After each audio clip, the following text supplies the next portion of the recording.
Hi everyone, volume check, volume check. Hopefully it's good. Welcome back everyone. So as promised, I am putting together this Walmart WFS tutorial. WFS stands for Walmart Fulfilled Services. And I started selling on Walmart just recently, like in the last couple of months. And I've kind of just been tripping over myself trying to figure out how to do it. There's almost no good videos out there that show you how to use their website for third party sellers. I found one or two, but they were old, and Walmart has changed the website so many times that they're almost irrelevant. It's hard to figure out, because things don't line up, and they're not where the video says they are, because the video's like a year old. And even Walmart.com, their videos aren't very good either. So I learned a lot so far in the last few months.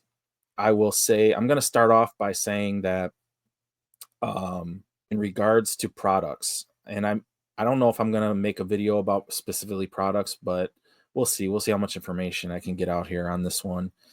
In regards to products, you find them the same way you find anything else for RA, right? For retail arbitrage, you find it the same way. The thing is, Walmart, their website can be glitchy. They've changed it recently. They make changes to it a lot because they're still trying to figure it out. You'll get errors that you don't understand or can't figure out.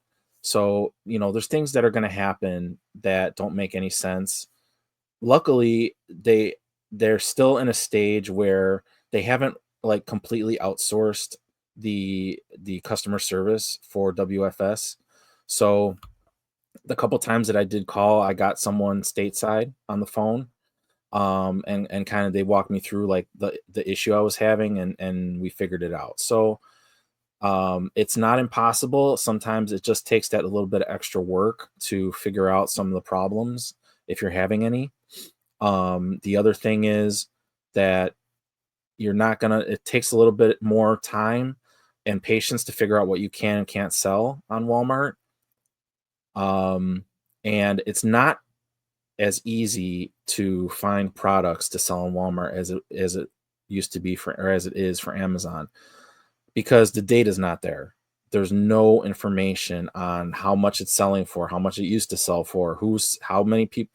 You can see how many people are selling it, but you can't see, and you can also see what they're asking, because that's under. You can do compare all sellers on even the regular Walmart website, and then you can see. But that's about it. And then reviews. So I kind of base my I kind of base my decision making process on reviews and how many sellers there are. So if there's like more than 3 sellers, I might not get it. Now, again, like with Amazon, there's kind of a metric. So reviews, if it has 50, 60 reviews, that's actually pretty good for Walmart. If it has a couple hundred reviews, that's even better. So if there's a couple hundred reviews, but maybe there's 7 or 8 sellers, maybe I'll get it. If there's 30 reviews and 15 sellers, I'm probably not going to get it. So it's just that's kind of like something you're going to have to decide and figure out, sort of on trial and error basis, like I did. I will tell you that so far I have learned, and in fact, I'm going to start sharing my screen right now. So over here under errors, hopefully you can see that. Let me see. Yep, right here under errors. So I'll show you, these things are not listed. So Crocs. So here, I'll even show you. When you click on error over here, it'll tell you what the error is. So this says this item is prohibited due to a Walmart policy in which Walmart is partnered with select brands. So basically what they're saying is that they have the exclusive selling rights for Crocs. So I can't sell Crocs. Lego. This says that I need pre-approval. And their pre-approval is similar to Amazon in that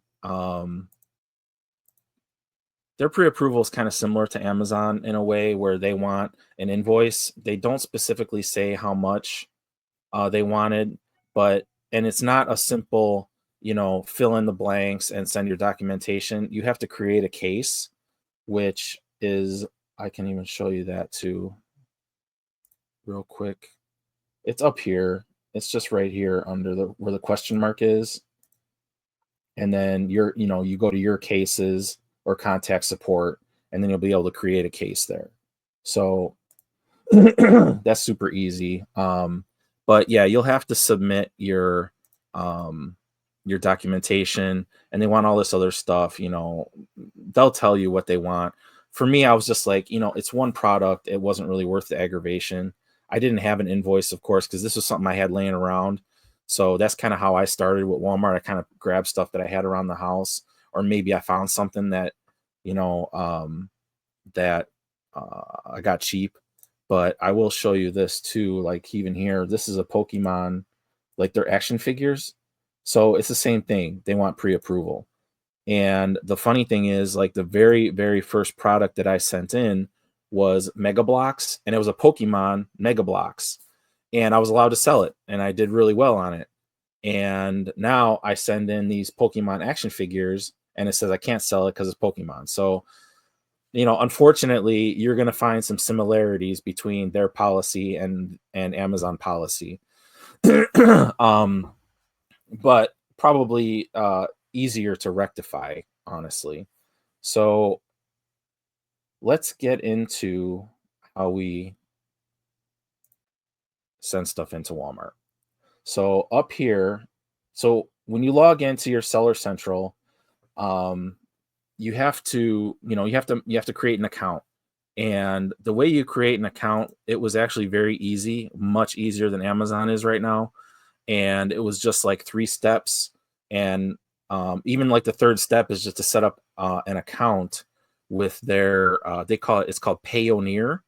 I never heard of it until I went with Walmart, but it's just whatever third party they use, because I don't think they have a process like Amazon does where, so Payoneer is the one that kind of holds your money and then sends it to you every month or whatever, however they have it set up. So you have to set that up. And then you just have to, I think they do want your business license and a couple other things, but it was very easy. It was super easy. So once you get your account, you go to over here on the left, go to catalog, and then up here you click on add items. So they changed this like really recently. This page has changed very recently. So right here under, you don't have to worry about anything down here. Right here, I just grabbed this. I'm going to show you here. I just grabbed this thing that I had laying around. So I'm going to punch it in. I don't think there's going to be any issues with it.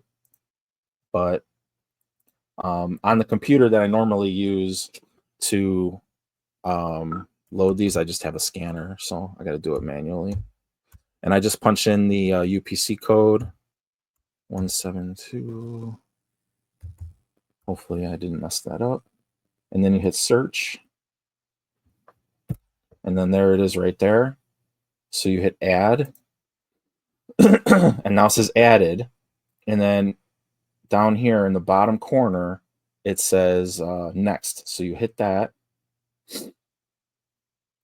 And then, obviously they have the same, you could do seller fulfilled if you want. For today's purposes, I'm doing Walmart fulfilled.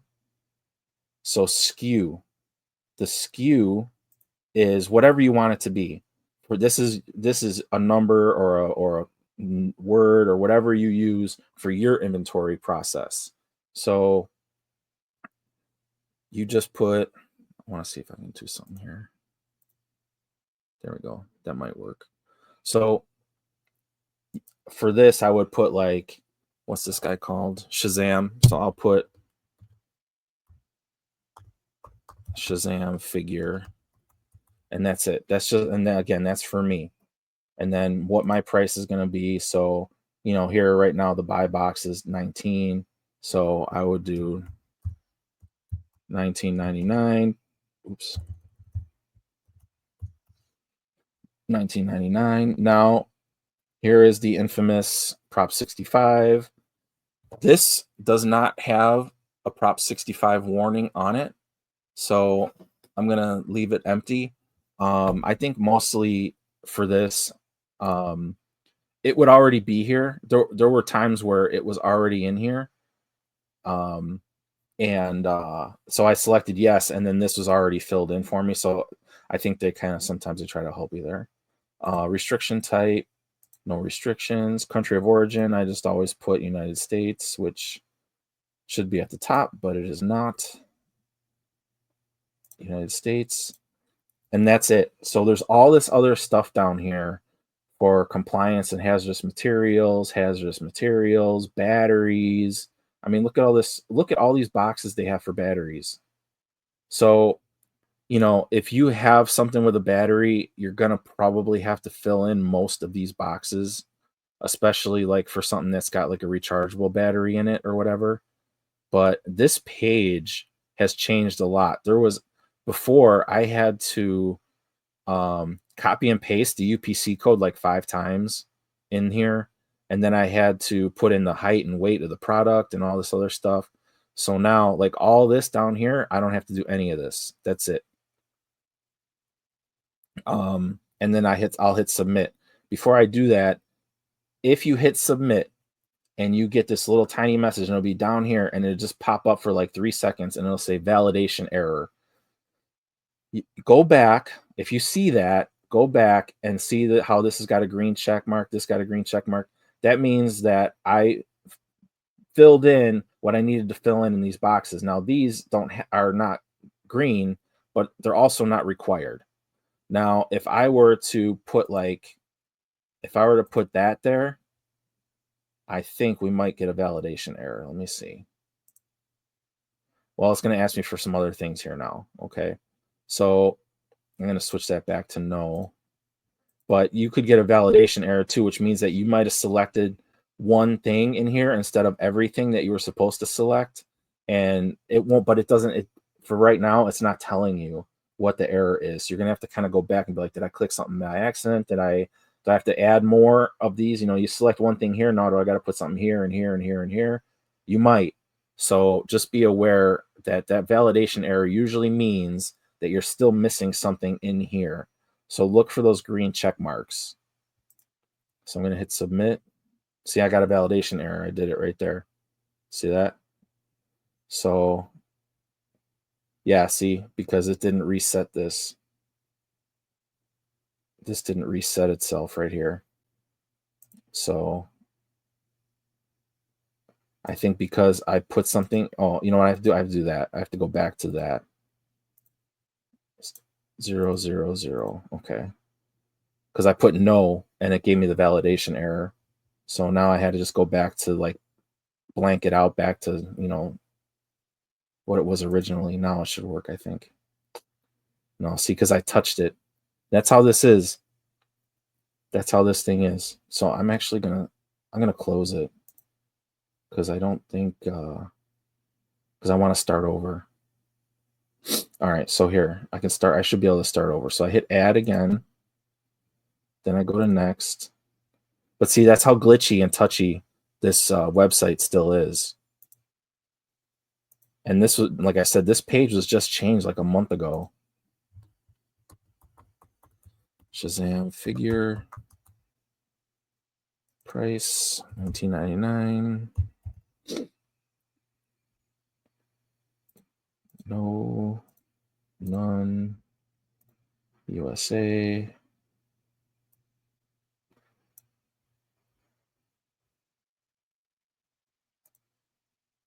And that's it. Don't touch anything else. Let's see if it goes through now. They still want that. So, okay. So no,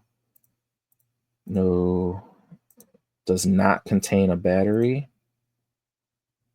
And now submit. Okay, now it's going through. So now I can list another item or go to activity feed. So I want you to see the activity feed. So I'm going to select activity feed. Activity feed, and now you're going to see it here. It just shows you like what's being worked on. Now, like this where it says lag time and that and see how it says here Walmart, Walmart. I don't really know what that is. I'm gonna be honest. It's something that maybe Walmart's doing in the background. I'm not really sure. So it has nothing to do with me, it has no effect on my account. You can see right here the Shazam figure is pending, which means that it's just processing it right now. If you sit on this page, it'll change to processed. You can hit refresh too. I'm not sure that it makes a difference, but we can sit here and wait for it to say pending. Um, After that, the next thing to do is to create the shipment. This, like I said, this could say, it'll say processed. And what'll happen after that is, I can send it, according to me, once it says processed and there's no errors, I can send the product in. However, I have done it where it says processed and then, I didn't have enough stuff to make a shipment yet. So, a couple days later, I had some more things and I wanted to make a shipment. And I went back in here to create the shipment and there was an error. There was an error next to it.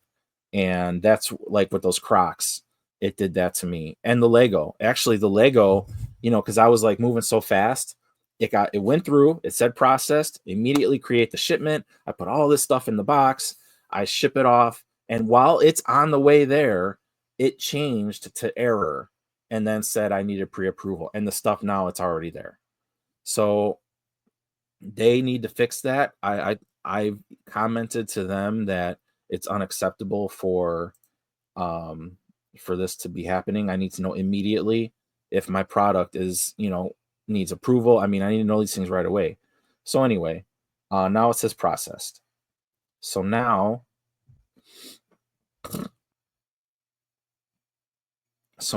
I go over to WFS right here and shipments. I'll see here. No, that's nothing. Disregard. Shipments.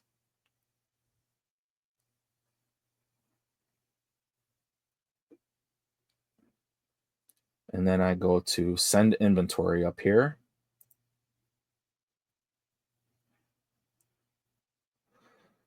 Don't forget to select a date right here. I usually just pick the next business day or whatever. So, whatever's highlighted, it doesn't make a difference, but you have to select it because it won't move forward unless you do. So this part, you could search your inventory by any one of these searches or filters, but it's this thing is also can be glitchy because I've done it and and it doesn't come through. So I'm just going to search, like I should be able to search by the SKU, which is what I put in. So I don't know if it's going to come up or not. See, it says 0, but it's there because it's already been processed. So let me try the UPC.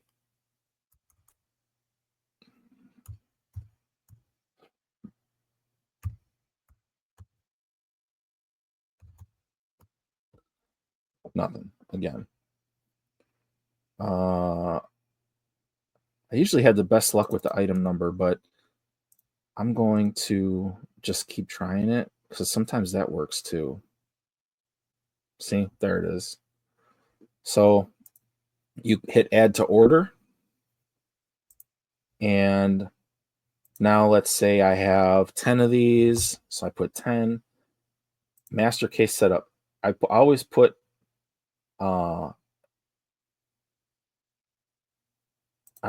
case packed. Units per master case is the same. And that's it. So this is new. This wasn't here like yesterday. This wasn't here. But they do have options like Amazon for labels and poly bags. I don't know. I know you need poly bags for like clothing and stuff, just like with Amazon. For labels, I don't know what you would need a label for. I can't unless I mean I don't know. I guess unless you have unless it's a private label product, maybe. I honestly don't know what you would need a label for because they are not requiring labels the way Amazon requires labels. So but after that, you just hit create and then I don't want to create the shipment, but you hit create, once you, and then if you want to put multiple items in here, you know, depends on how big your box is, but let's say you have a big box, you want to fill it up. So you do the same thing. So once you've done this, 10 case pack 10, then you put the next UPC in there, and you select that, and then you put, you fill in these blanks, then you put the next UPC in there, fill in the blanks. You could put as many things as will fit in your box. You go all the way down. I have not had the issue where Walmart tries to split up your products like Amazon was doing to us, where you'll create this whole box, you'll create this whole shipment, and you're hoping that it all goes in one box. And then Amazon decides, nope, it's going to go in 4 boxes, or it's going to go in 2 boxes. And now, it just messes up your whole thing. They're not doing that yet. Hopefully they don't. But then once you've added everything in that you want to add, you hit create. And then all it is after that is you click on setup, and you have to print 2 labels. One is the shipping label, one is the Walmart label, and that's it. And then they use FedEx instead of UPS, instead of UPS. And I'm going to X out of this. Hopefully we don't have to do anything.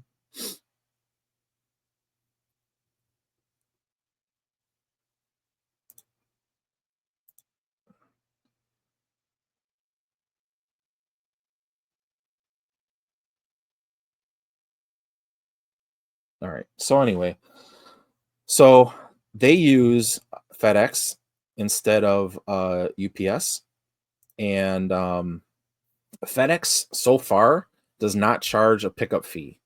So they have free pickups at FedEx. Now, I will tell you, literally the last 2 times that I scheduled a pickup with FedEx, they never picked it up. One time, the first time they said they picked it up and they didn't. And then the next time they just said that they weren't picking it up. They didn't give no reason or anything. So maybe you get what you pay for, because with UPS, it was like $20 for a pickup. So maybe I'm just getting what I pay for. But that is literally the easiest way to add stuff to Walmart. You add it through the catalog, and then you just create the shipment, and that's it. They've made it easier. It was difficult, a little more difficult, like literally like 2 months ago, and then they just changed this page like a month ago. So they're trying to make it easier. I don't know who they're talking to. It ain't me, but they're trying to make it easier. So hopefully this helped you if you're going to try to sell stuff on Walmart. If you guys have any questions, or if there's like a video about Walmart you want me to make, I'll make it. I think the next thing I'm going to try to do is show you how I pick stuff, but it's really like there's like zero science behind it. Like I said, I just kind of go by reviews and how many sellers there are, because that's literally all the data that's out there right now. If I find a way or find more data out there somewhere that's available, I'll let you know. The only other thing that I know is that I got an email from Walmart like almost 2 months ago now, that said they were going to do like a beta seller app, and they wanted to know if I wanted to participate in it, and of course I do. So I'm waiting to see how that goes. It should be interesting, because I know that they want to compete. They want to be a competitor to Amazon, and they're slow in doing it. But I just hope that they don't fall into all this ridiculous regulation that Amazon has. So we'll see how it goes. But if that seller app comes out, I'll let you know, and I'll show it to you. And like I said, if you have any questions about this video or about selling on Walmart, let me know. And thanks for watching. Make sure you like and subscribe. Thanks.